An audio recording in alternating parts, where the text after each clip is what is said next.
Before Alice in Chains became one of the darkest and most recognizable bands of the 1990s, Jerry Cantrell almost had to trick Layne Staley into joining the group.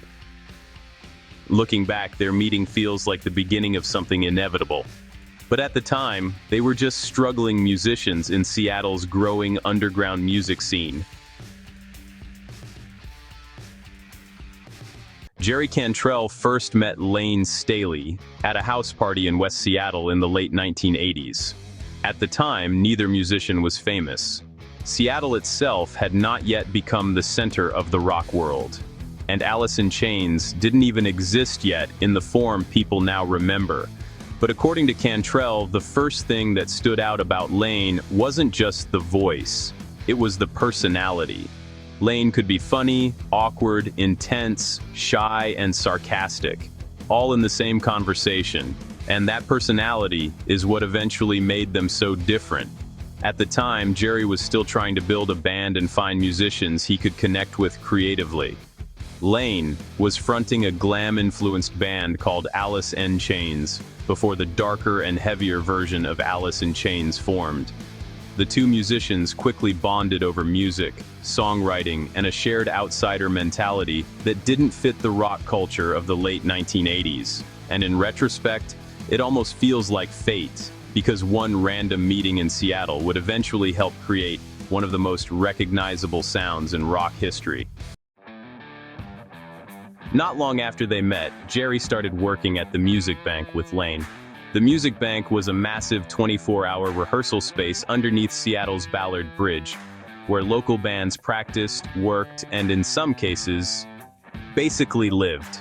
Over the years, stories about those early Seattle days have sometimes become exaggerated into full rock mythology. But what's clear is that both musicians were struggling, drifting through unstable living situations and trying to survive through music. Jerry and Layne worked different shifts at the rehearsal space, letting bands in and out of practice rooms while spending nearly all of their free time jamming together. Money was so tight that part of their payment came in the form of free rehearsal rooms and frozen TV dinners. And somehow, out of that strange underground environment, one of the most emotionally distinctive bands of the 1990s slowly started forming. At first, Layne still had other projects he was focused on. Jerry wanted to build a heavier, darker band, but Layne wasn't quite ready to abandon what he already had. Still, the musical chemistry between him and Jerry kept growing. Jerry later recalled that Layne was always supportive of his ideas, and the two musicians naturally filled each other's creative gaps. If one got stuck musically or lyrically, the other often had the answer. But eventually Jerry, Mike Starr, and Sean Kinney grew impatient. They wanted Layne to fully commit to their band, so they came up with a plan.